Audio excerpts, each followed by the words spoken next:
And if you've registered late, go ahead and add your name. Just to make sure that I can double check to make sure you're in the system in Blackboard and connected in that way as well. So I appreciate that.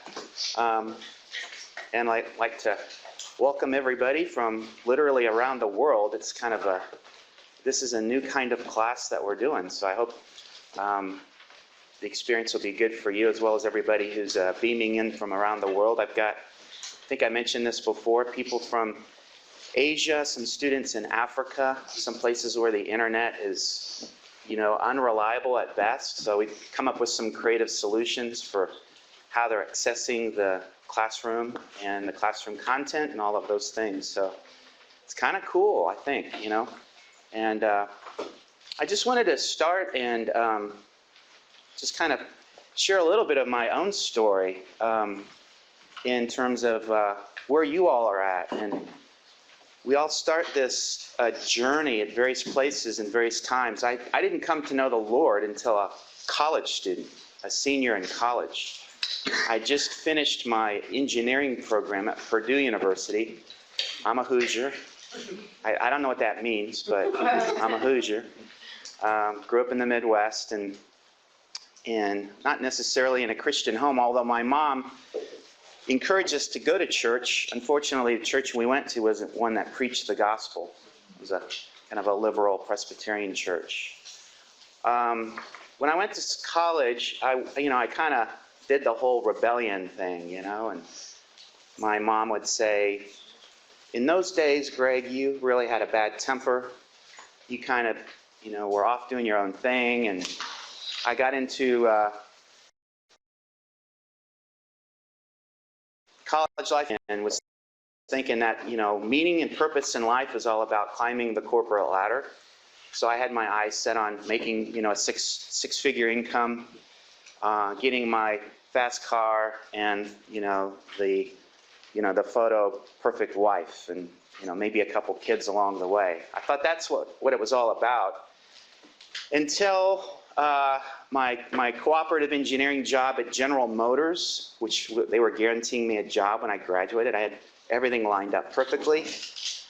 Started to go south, and things didn't look as bright and cheery at GM at the time when I was working at Allison Gas Turbines in Indianapolis.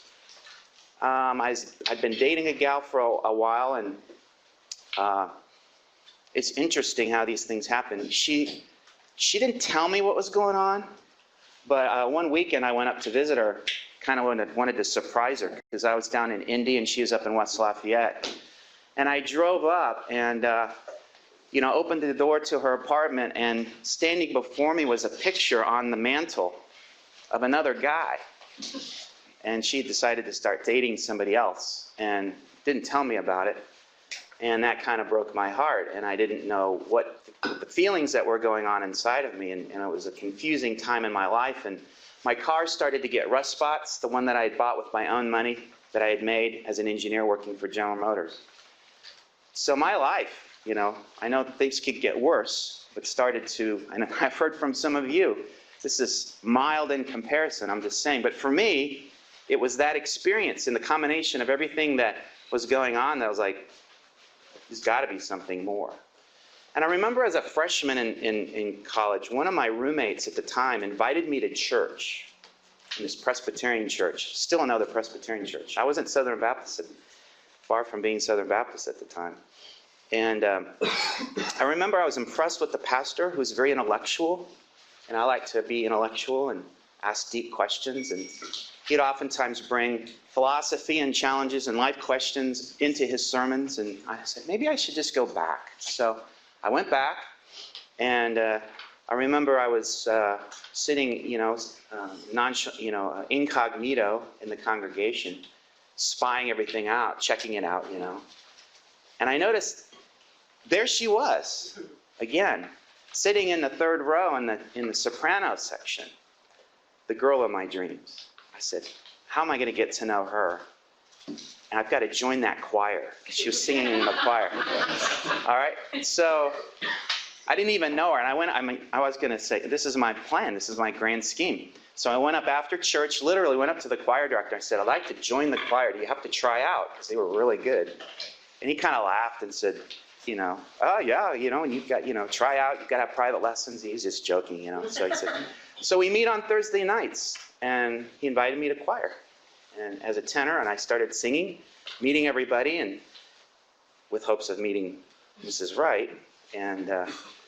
But eventually something happened that I didn't expect. And it was the community of Christians in this gospel-preaching, conservative at the time, Presbyterian church, where they brought me in as a college student and started loving on me as a group. And I can tell you that up until that time in my life, other than the witness of my own mom, she did pray for me, I came to know later. And she was the one that was always trying to push us to church as kids, even though my dad was kind of dragging his feet most of the time and didn't want to go to church. But her prayers were answered because it was through this community of effort that I started to experience love, genuine love, and people who cared for me and were really interested in getting to know me and know what was going on in my life. And they invited me over to their house for these backyard barbecues they'd have on Sunday afternoon, or these social events. They'd get together their families, and I started to watch these husbands. They were really loving their wives and their kids, and I was like, where's this been all my life? I just missed something here, So I put on my philosophical mind, and they started asking questions. And the choir director said, hey, let's get together and have breakfast. I'll meet you over. I'll buy you breakfast on campus. So we met in the student union, and we started talking. And, he started sharing his life and showing me a few things in the Bible, which I had an interest in. Most people do. He showed me a few things about this person, Jesus. And probably our third time in, he asked me a question no one had ever asked me before. And it was, have you ever trusted in Christ? Have you ever discovered his purpose for your life? And no one's ever asked me that before. I don't know what. So he explained a few things, and I can tell you it was my senior year in college. Here I am, a senior in college. And I went home that day, and I stayed home all day. I blew off my afternoon classes in statics and dynamics and mechanical theory and all that, just because I had to think. And I remember sitting in my green Lazy Boy recliner, just blown away that I'd never heard this before. And I opened up my Bible, which I had. It was sitting on the shelf at the time, blew off the desk, and started looking at a few things. And I said, wow, this is it. And I on my own, I committed my life to the Lord. And so I, finished my senior year. I got hired as an engineer in the community. Wanted to stick around my Christian community, and I understood I had a lot of growing to do. I had a lot of learning to do. So I got the bug, and I just was totally like a sponge. Just dove in, just soaking it all in. I had so much catching up to do. And after a year, I was reading Shadow of the Almighty in my apartment. And at the time, I was making pudding pops and stovetop stuffing for General Foods, right? Great job. It was like working in Willy Wonka's chocolate factory, Free samples all the time, And I said, here's this guy, Jim Elliot. He's the guy, you know his story, Shadow of the Almighty, Auca Indians, martyred for his faith. And thought, I could be making pudding pops and stovetop stuffing and do the best job I can, or there's other things of a more eternal value that I could do with my life. God began to call me to ministry, and I didn't know what that was all about.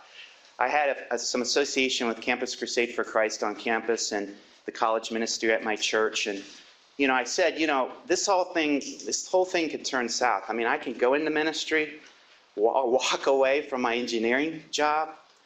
I called home, and it was a hard call to make because I had to say, Mom, Dad, I think I'm going to go into ministry. And my mom said, what? Have you joined a cult? What cult? Are you, what? And they didn't understand. Nobody understood my family. You know, I'm sure many of you are like that. Families are difficult and always crazy. But I went for it, and I had to raise my own support. It's crazy. You know, people say, what? You're an engineer and you have to do this? And I dove into campus ministry and youth ministry. After Campus Crusade, I went back, actually served in the church where I came to know the Lord for a time, and I'll share more stories about that down the road. Got, involved in discipleship ministry in high school, junior high. I was, just loving it, and dove into a lot of, got involved in ministry. And then after a while, because I had no formal training, and I guess all this to bring this back around to what I want to kind of share. What was really, I was very impressed getting to know a lot of you through this first couple weeks of discussion forums. I'm kind of floating around. You'll see me show up occasionally and spy. But how many of you are involved in ministry currently? And just very impressed with that. Yeah, a lot of you here. We've got a group, out there, and everybody. So many of you are involved in ministry, and when I got the bug to go back to school, I had to do it through extension sites. I was at a ministry post in Northwest Ohio, and I would literally drive myself for the Friday, Saturday format classes being offered through TEDS, Trinity Evangelical, in Akron and Indianapolis, Indiana. Those are the two locations. I drive that far for a Friday night, all-day Saturday class every 2 weeks. And I started working my way towards a degree that way. So all that to say, and eventually, after a while, God said, you're going to go back to school and get your degree and finish my MDiv. And I wasn't planning to stay around for a PhD. That all kind of fell out of the sky. But that's why I'm here today. But it's all about ministry. And I'm just very impressed with so many of you, all of you actually, and just you're pursuing a call to ministry. You're currently involved in ministry, and it's a high calling. And I just want to encourage you with that you all have your stories, and just to be encouraged by the fact that you're here for this time in this place, and wherever you are in the world. It makes me a little bit humble and a little bit nervous that we're here together. I just again want to iterate that I'm very, very encouraged and excited to try to help the Old Testament come alive for you, knowing that in so many instances this will have immediate impact, hopefully, on your current ministries, through your teaching, through your preaching, through your children's ministry, and all of these things. So with that, I just want to pray and get us started with our discussion today. So let's pray. Lord, we are very encouraged today. We just thank you for the beauty of your creation. I thank you for the men and women in this room and viewing from home who are called to ministry. And so many of them are currently involved in ministry. Lord, I'm thankful for the resources that we can make available through this school and this institution to bring so many people together in such a variety of ways. And I thank you for all of them, that you just bless them and encourage them through this week's lecture and through the ongoing semester. Lord, I pray that you encourage them in their ministry, that they'd experience a special sense of your presence. Lord, the joy of the Lord would fall upon them. And Lord, they could be truly a blessing to others through preaching, through teaching, through discipleship, and all the various aspects of missions overseas and serving you there. Lord, protect and provide for their families, for their spouses, for their children. If they're single, just bless them and through their friendships, and just encourage them along the way. We ask in Jesus' name. Amen. All right. Well, welcome to week 4. Last week, we had a little recorded discussion on a few items, and this week what I wanted to do is just pick up. Pick up? What? Thought I had this going here. All right, let's see if that works now. Yeah, there we go. Now, this is a professionally done slide that I wanted to revisit. This is a little bit of the whiteboard discussion that I gave last week. But I wanted to give this to you, and I'm giving you the the PowerPoint slide sets after the fact. Someone has asked me for the PowerPoint slides before the fact. How many of you, by show of hands, would beg, borrow, and steal from me so that you'd have the PowerPoints in advance of Monday's lecture? Would that be helpful? All right, I might try to figure that out for y'all. So let's revisit our discussion on the bookends idea. And so what I'm trying to do is just establish a trajectory through the entire Old Testament. And starting with, we talked about, for example, the passage from Zechariah. Let's just remind ourselves and start there. Let's turn to Zechariah chapter 14. And I've just spent a lot of time in Zechariah chapter 14. I love rereading this chapter. He's one of the prophets that's, active during this post-exilic period. So his audience is the one that's come back out of exile from that 70-year period in Babylon, right? And he's trying to encourage this group. And in one of the pivotal moments there, you see all of three of these themes brought together in one real powerful moment for the prophet. There in chapter 14, verse 8. Well, let's start in verse 6. And this is the day of the Lord language, the day of the Lord. So this is, from their vantage point, this is a future day, a day that's coming down the road. And it's still an active day for us. That's the amazing thing. We can be encouraged from the same vantage point as the author and the audience in their context. Because we're still waiting for this day. Jesus has come once, but of course we know he's coming again on this day. This is the day of the Lord. And it will come about in that day that there will be no light, and the luminaries will dwindle. For it will be a unique day, which is known only to the Lord, neither day nor night. But it will come about that at evening time there will be light, and it will be, or come about in that day, that living waters, see there's the living, or the life idea, living waters will flow out of Jerusalem, half of them towards the eastern sea and the other half towards the western sea. It will be in a summer as well as winter. And here's the other two components in verse 9. The Lord will be king over all the earth in that day. The Lord will be the only one, and his name the only one. So it's this name and reputation idea. The reputation, the name will be established. And then as a result of that, life will be extended to the whole world.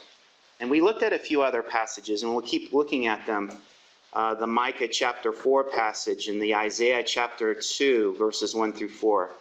You have that idea of the nations will be streaming up, right, to the mountain to receive the Torah instruction from the King, from the Lord. That will be the means in which living water will flow from underneath the temple, from his throne, and will become a river, according to Ezekiel in chapter 47. And trees of life will spring up on both sides. And then we have our final bookend. We'll look at this a little bit later. But in Revelation, we have the healing and that life being extended to the nations of the world.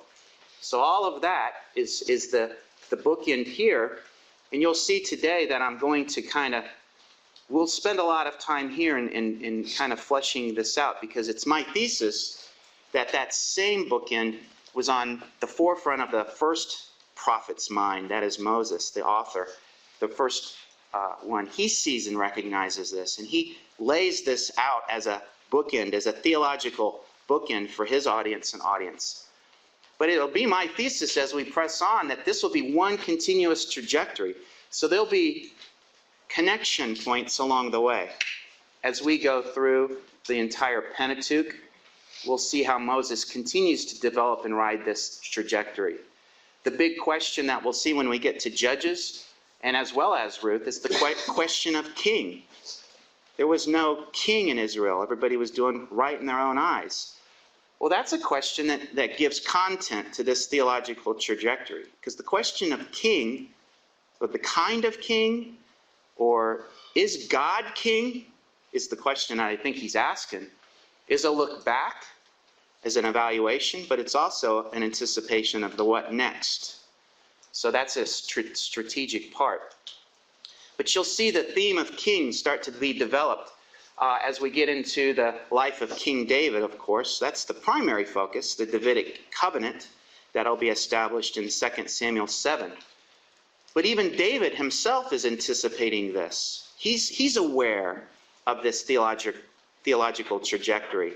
In his reflection, when Nathan drops the theological bomb, through your line, through your seed will emerge a king, David says, this is amazing, in that prayerful response. He's the one who says, this is a Torah for humanity. That's what the Hebrew says. This is something about the distant future. You see that language? He's looking down the road and he recognizes something coming through my line will have to do with God as king. You know, I think there's basic awareness that King David says, this is not going to be just any old king like me. It's going to be a different king. So this is something that we start to see in the historical books. But the struggle for human king, or the struggle over human king, we probably briefly talked about this last 2 weeks ago, was that earthly kings was for the most part a failure in the course of the united and then divided kingdom. And we get to a couple exile points for the northern nation as well as the southern nation. But the prophets are, of course, starting to speak out. And you see the pre-exilic prophets here, the exilic prophets here. The pre-exilic prophets are the ones that primarily, and I know there's some overlap here, but primarily anticipate the fall of Israel in the north in 722. And then the exilic prophets, largely, for the most part, are addressing the group that's in Jerusalem, Judah, in anticipation of the exile or the fall of Jerusalem in 586. And these prophets start to pick up, I would argue. The big idea is that they recognize that there's a king that's coming. They start to develop the Day of the Lord discussion. They start to pick up on this as a means of encouraging the faithful remnant that they're addressing in their day. And then finally, we have the post-exilic reflection on these themes. They're also anticipating the Day of the Lord for the group that's come back after the Cyrus decree in 538. So once they're back and they have church for a while and the temple's rebuilt, they all look around at themselves and they say, is this all that there is? That's their question. The answer is no. God has more for us because the day of the Lord is coming. He's coming to be king. It's not about an earthly king. It's not about this temple. He's coming with his own temple strapped to his back. He's going to come down and the kingdom will be established. And so so the challenge is for us who are teachers and preachers of the word, any of you who are in ministry, whenever you're preaching a book or a text, fit it into the big picture when you start off, right? Help your people know, where is this message? Who would have been hearing it for the first time? What was going on in the world, broadly speaking, when they first heard this? And why would it have been significant for them? How would it have encouraged them? See, and then the question is, how does it encourage us today? So my thesis is every single book in the Old Testament can be attached to this basic trajectory. Everything is anticipating God as king. And when Jesus comes back, on the day of the Lord. So that's just a kind of a rehash there. And as you'll see today, we'll come back and start to connect with some more details, some of the early theological messages from Moses as we get into the text. All right, so are there any questions on that? Any ideas or insights? A lot of you commented on that in discussion forums, and that encouraged me. I just wanted to spend a little more time on it as we get started here. Let me adjust my screen here a bit. Sorry. So I hope this is helpful. I mean, a lot of us, we don't know what to do with the Old Testament, and it's kind of a struggle because we don't know how to fit books into the big picture. I think the big picture helps a lot once you understand that and take seriously author and audience and in historical context. If you have a basic awareness of that for each book of the Old Testament, you're dangerous. You can do, helping people grab onto and apply the Old Testament. It's not just like what we struggle with, the discussion on trivialization of the Old Testament. You know, you're not into that world now. People understand, oh, this has relevance for me, you know. This can apply to my life immediately, and how I'm raising my kids and my family, and how I'm an employee on my job, and all of these things. So, yeah. There's a question from Brett McCoy. As we tie everything together as God is King or Jesus is Lord, does that jeopardize letting the Old Testament stand on its own? Oh, not at all. A good question. My thesis is this: how do I say it? The many lessons that the authors of the Old Testament generate, when we allow them to speak on their own terms, those are the lessons that are all contributing to this grand thesis. Not to distract from it all, but they're in bite-sized chunks. And what we have to recognize is talk about the history of salvation. We have a developing world situation going on behind the backdrop of this theological trajectory. Things are going on in the world. Chaos, confusion.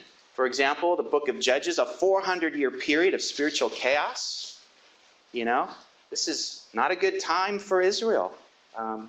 In terms of, we have the breath of fresh air in Ruth, and that's where our class this semester will stop.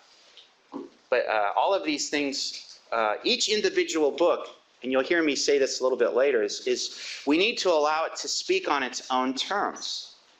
Because that's the context in which speaks the loudest to this large trajectory.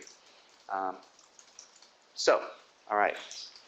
Well, let's see here. I think I covered everything.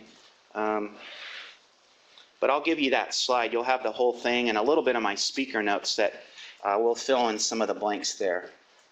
Fair enough? So let's talk about principles for interpretation before we get too far into the text. And I know a lot of you will have a class in hermeneutics. Depends on what your degree program is. So I'm just giving you this somewhat in brief so that you have kind of a connection point. When you get into the nitty-gritty of hermeneutics, you'll be able to say, I remember we talked a little bit about that in Old Testament. So I'm giving you some principles for interpretation. And in a simple form here, you can use these for helping your people.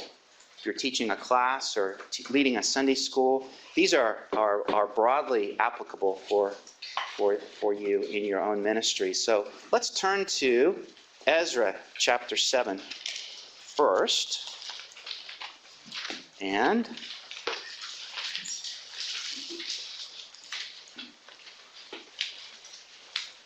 Chronicles, Ezra, and talk about the first principle.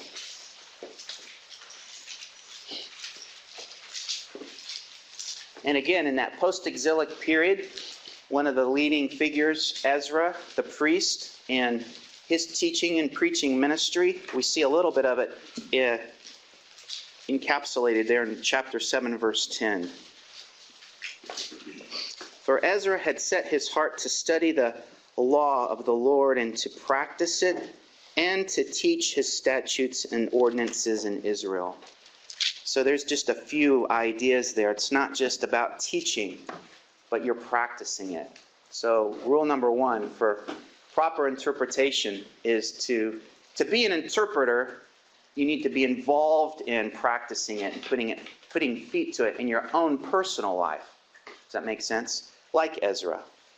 The impact of his ministry was because he was a walking billboard for what it looked like to walk in covenant relationship with the one true living God of the universe. Same for Moses, same for Abraham, father of faith.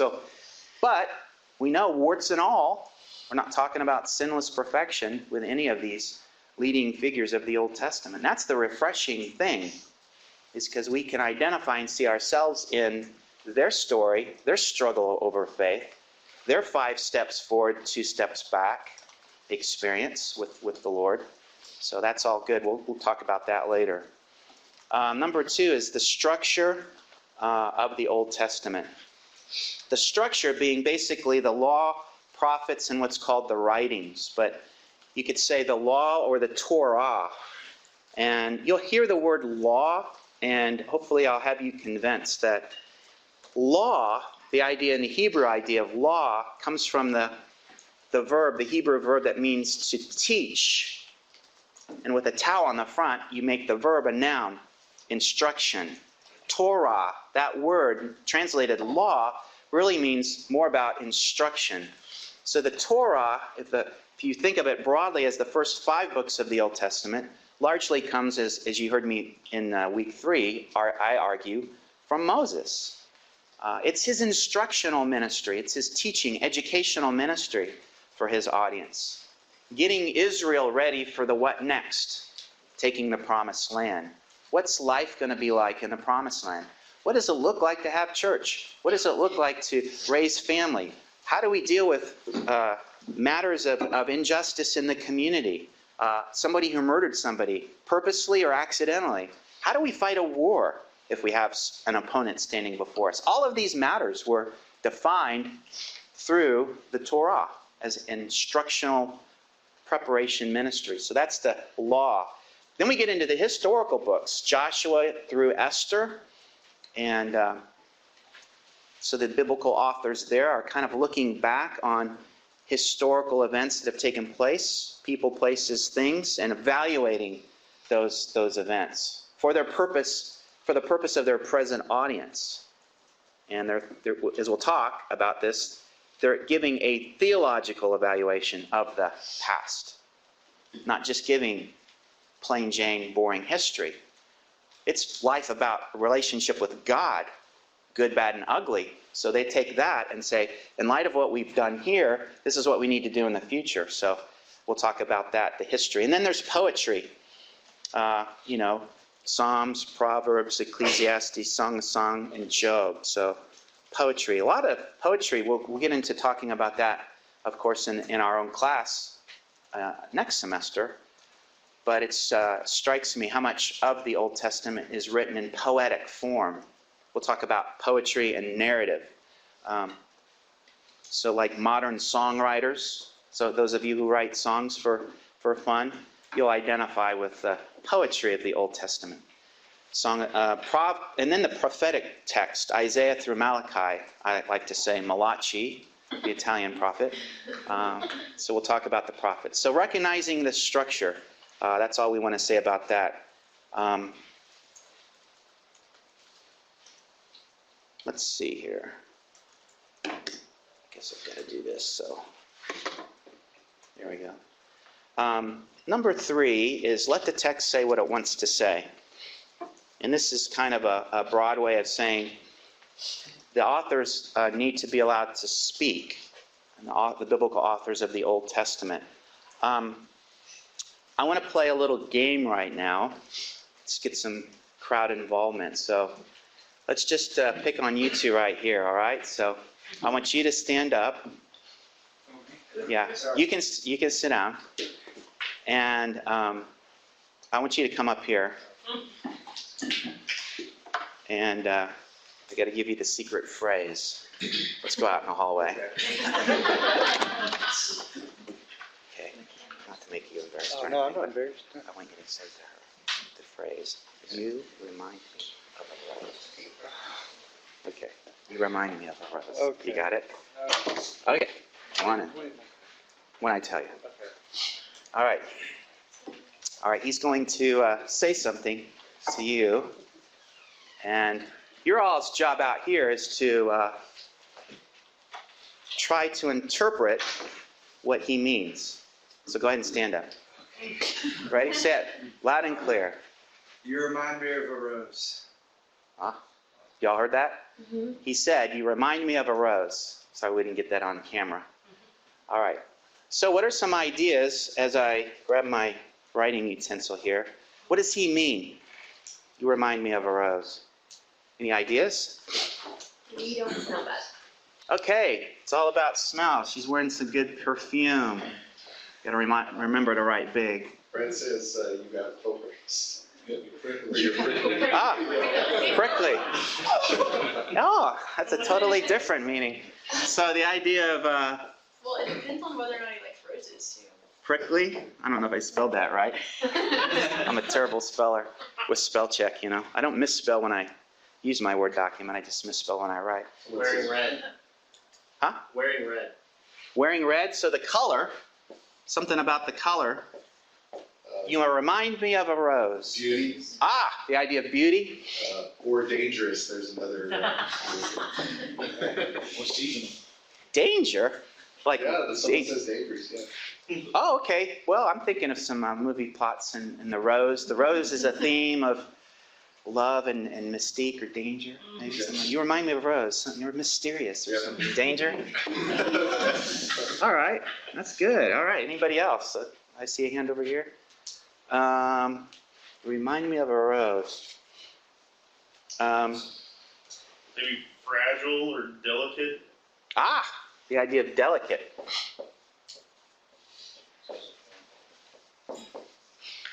Okay. Well, this is good. This is good. It's interesting that with one phrase, we have such a variety of possibilities. You see that? You catch that?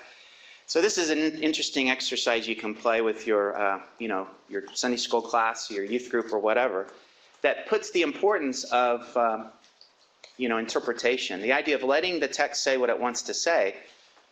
What's our control? If we think of this as an exercise, it's our job to properly interpret him and what he was saying to her. So what are some things that might help us if we have the availability of more clues, right? What other things could we ask about the situation that will help us solve which one of these is right? Because my thesis is there's one that's right. All of these can't be right. Yeah. Their relationship. Okay. How they're related. That's good. Who is he saying it to? Yeah. Who's his audience? Very good. How did he say it? So, audience, that's kind of how are they related? That's kind of the author-audience relationship. Anything else? When, yeah, the idea of context. We have to get to know the author, Ah, who is the author? who is it. Yeah, very good. So all of the, sorry. Author. O-R. Daggone it. I didn't have my Wheaties this morning. So let's fill in some of these blanks and just have a little bit of fun with it in terms of changing things up and watch how the meanings change. So if this is, he's the boyfriend and she's the girlfriend, not to embarrass y'all, and it's on the night that she broke up with him. You remind me of a rose. What would he mean? Prickly. It's that prickly idea probably coming through.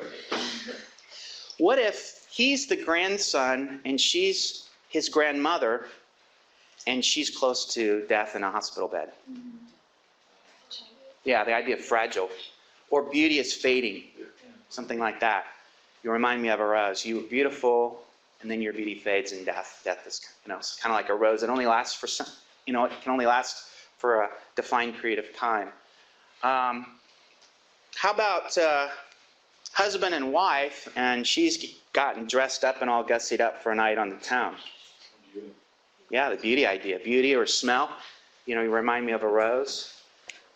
So this is what we're doing when we allowing the text to speak on its own terms is taking seriously author, audience, and context. So those three, you'll be hearing me harp on that as we move through today and into the weeks to come. So, all right, let's see. So understanding the author and audience and setting is what we were talking about there with number 5. Number 4. When you do this and take this seriously, you'll be surprised how the theology screams off the page. You hear the author speaking, and it's just a neat thing.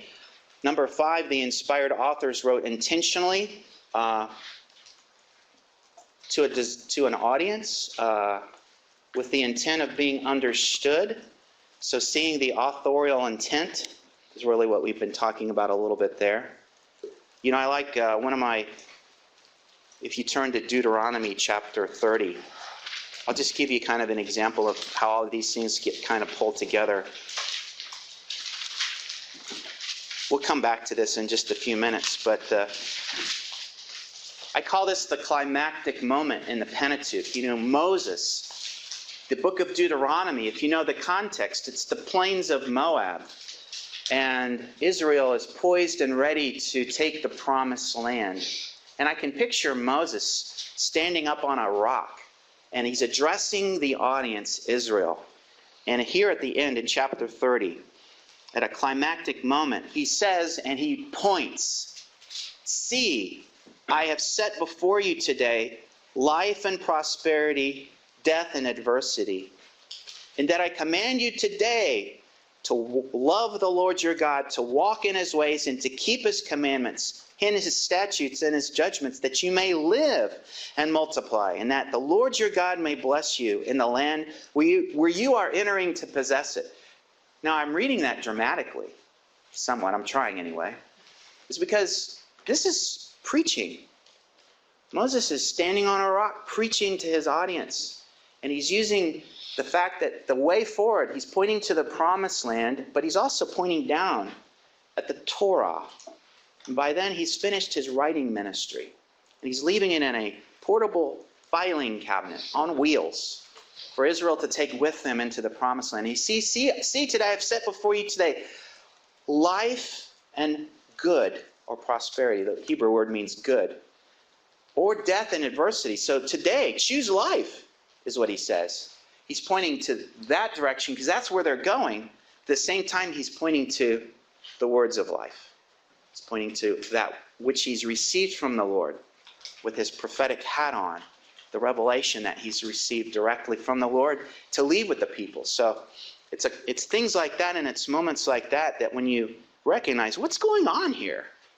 I mean, I just read over this passage flippantly and in kind of a boring head voice and quickly move over it, or I can understand what's really going on here and make this come alive for not only my own self, but for the people who I'm teaching and preaching.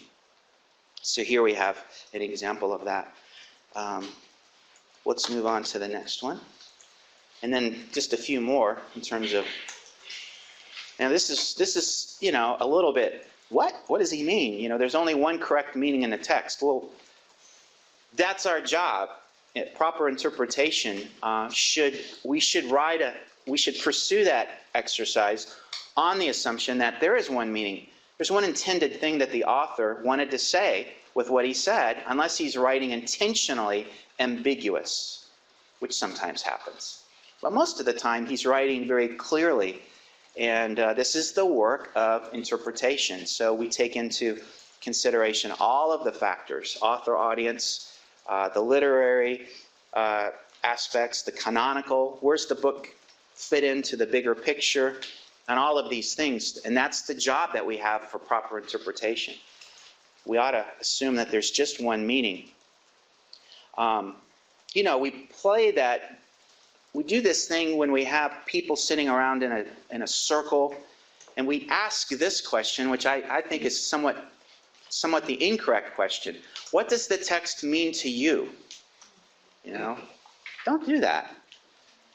You know, it's your job as a teacher or preacher to introduce the one meaning of the text, but then you have the right to ask, how do you apply this to your life?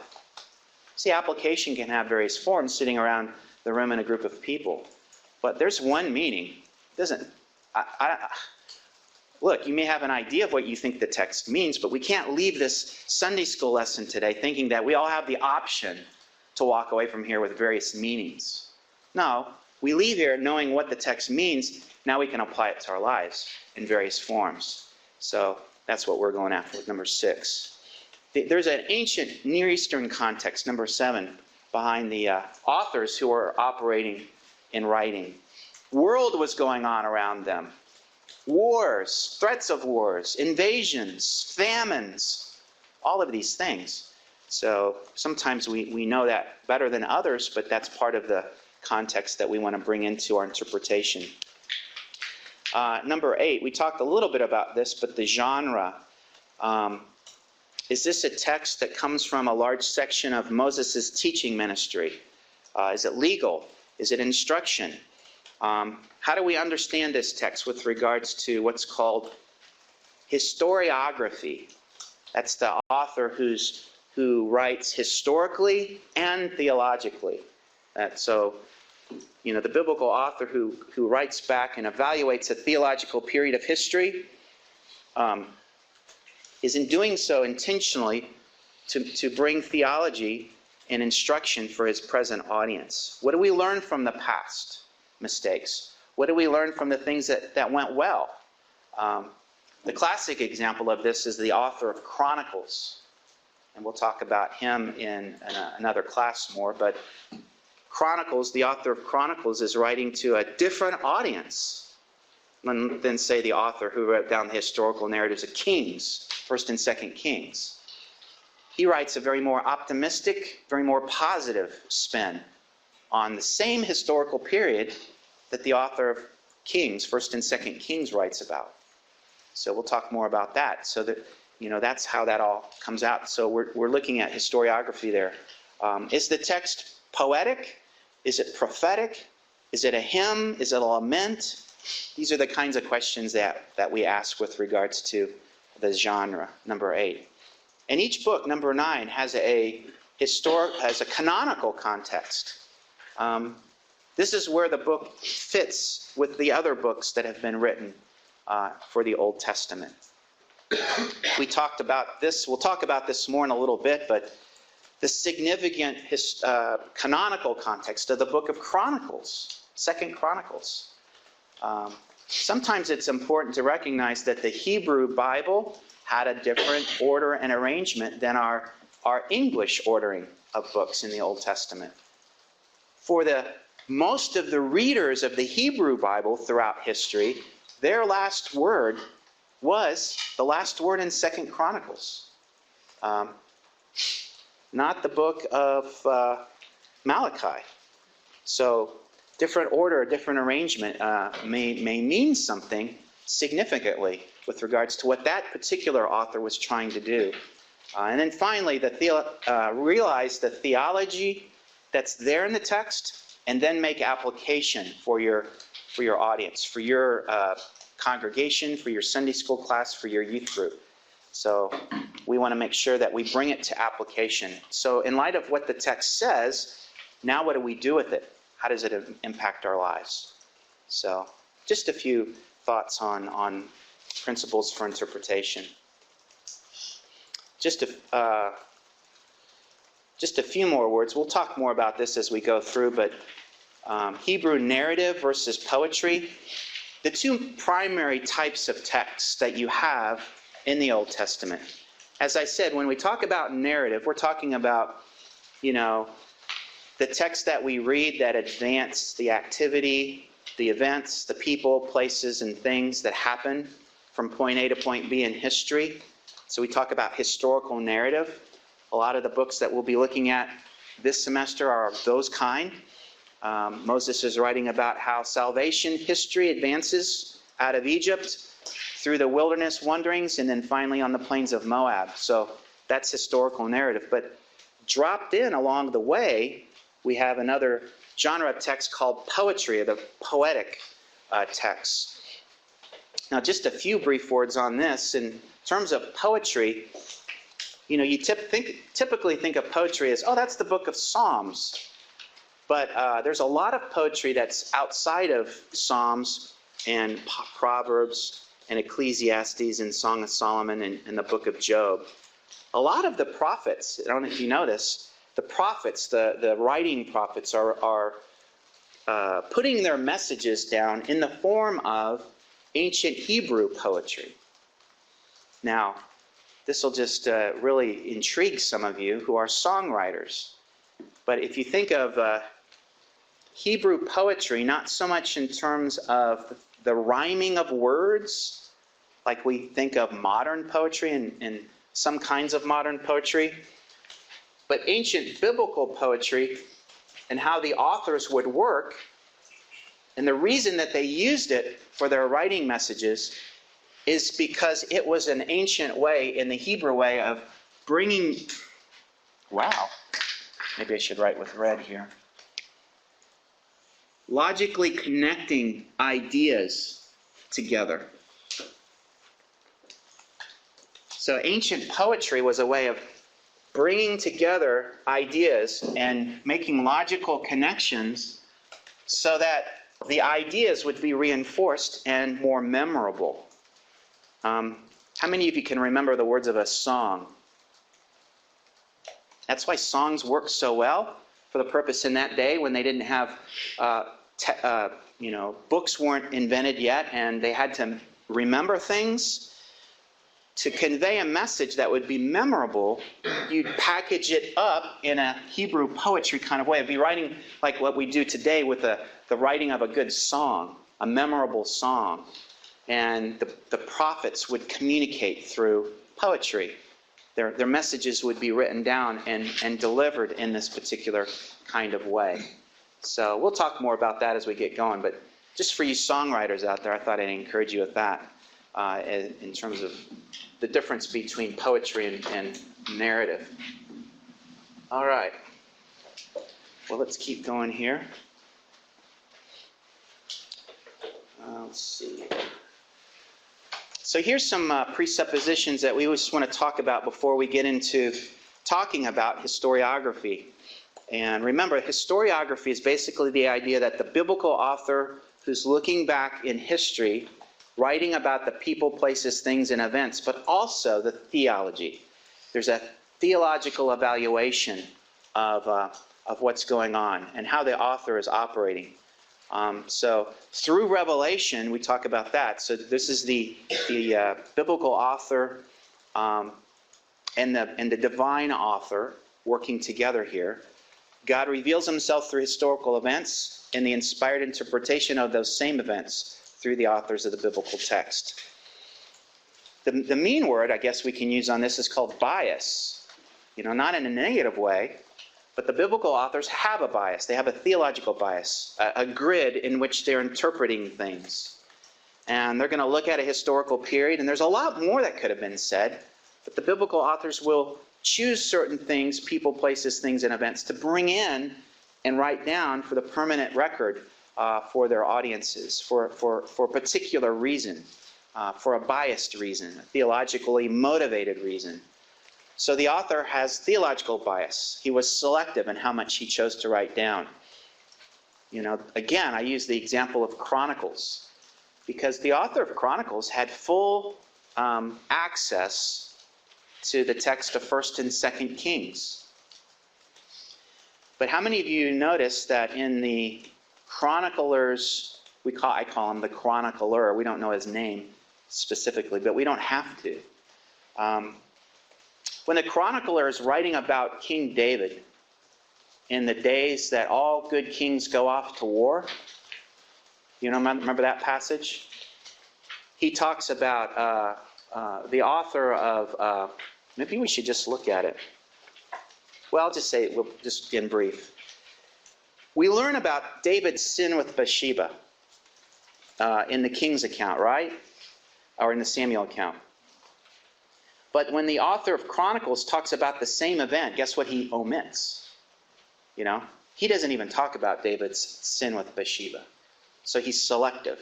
He intentionally leaves that out for his audience, because he's writing with a different purpose in mind. The author of Chronicles is highlighting the bright points and the high points for that audience that needed encouragement, didn't need to be reminded of all the failure and all of the negativity that happened in the evaluation of during 1st and 2nd Kings. All right? And then Israel's biblical history is intended to be theologically understood. It's a unique history. It's not like we pick up a history book and we're just reading about facts. It's a different history. The biblical history is got a theological, the theology is brought into it. And then like we said before, the author is writing to be understood and meant to and intended to say one thing. So I pull this picture up, and it just kind of brings together this idea of what we're looking at. And I use, so the biblical author that we have is one who's writing from a vantage point. So from the vantage point of what was going on in the world around them, that's the vantage point in which they stand on. We have the human author, who we would say has an agenda, is theologically biased, is purposeful in the way that they're writing. But again, hearing from the Lord, and we talked about that last week in terms of inspiration and how that works, the divine and the human author. But here's the human author who's in a historical point in time in history. Things are going on around him in the world, looking back on things that have happened in the past, in the recent past, or in Moses' case, the distant past, as he's writing about patriarchal history, and bringing that into the present time for his audience, but evaluating theologically. So we'll talk about this. If Moses is the author and he's talking about Abraham, Moses didn't have a camera and a microphone going at the time of everything that happened. He's hearing from the Lord, and he's pulling from some source material, oral or written, but he's bringing it all together in the authorized version for his audience. The present audience for Moses is the audience that's going into the promised land. So if you read the narrative about Abraham, you're hearing from Moses, who's speaking to Israel in preparation for the what next. What was the what next, and what was the most significant thing that Moses could do in unpacking the patriarch Abraham? Faith, trusting in the Lord, warts and all, Abraham was presented warts and all. He was the father of faith for the nation. Hey, where do we look to see what faith looks like when it has feet attached to it? Moses says, Abraham.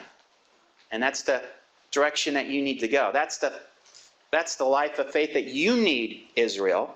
That's what Moses says, through the narrative of Abraham. So you see how this works. So Moses, the author, is encouraging Israel in his telling and bringing into his present audience's purview the life of Abraham. Be like him. Walk, 5 steps forward, 3 steps back, but that's what he's doing. But then Moses is also looking ahead and anticipating the future theologically. And that's what all the biblical authors oftentimes will do. For example, we looked at Zechariah, the prophet, the writing prophet. He's evaluating his past, the present, the recent past as a prophet, but he has a beeline to the future and anticipating, for example, the day of the Lord. So that's an example of the biblical authors anticipating theologically the future, but from their present historical vantage point. So this is a picture I've kind of put together that kind of brings all of that together. So we keep going here. So the biblical authors know what God knows, and they see what God sees as it's been revealed to them. But they're largely, oftentimes, anonymous, but this doesn't stop us from the quest of understanding what they say. So I don't know if that comes through. He follows your tweets. That's how God knows everything you do. That's a little unclear there at the bottom. So just as I think we've covered a lot of these already, but throwing a few back up. So the assumptions, we let the text say what it wants to say. They were written down primarily for the people and the audience of the author's day and context. And they were written in a way to make sense. As we recognize the progress of revelation, what God reveals to Moses is then what he reveals to the author of the book of Judges, then what he reveals to the author of, or the writing prophet Isaiah. There's this progress of revelation, and it goes back to that one slide that I had. There's this anticipation of what God is doing and what he'll do next and what he'll do next. So we have this progress to recognize. We have the one meaning of the text to try to strive after, and the idea of historiography, the history plus theology idea that we're talking about. All right. Well, let's just spend, actually what we need to do is take our first break of the morning. So let's do that now. And if we have to go stretch our legs, that's fine. Let's plan on coming back in about, say 10 or 15 minutes. Well, I have to be precise. Let's say 10 minutes. How's that? 10-minute break? All right.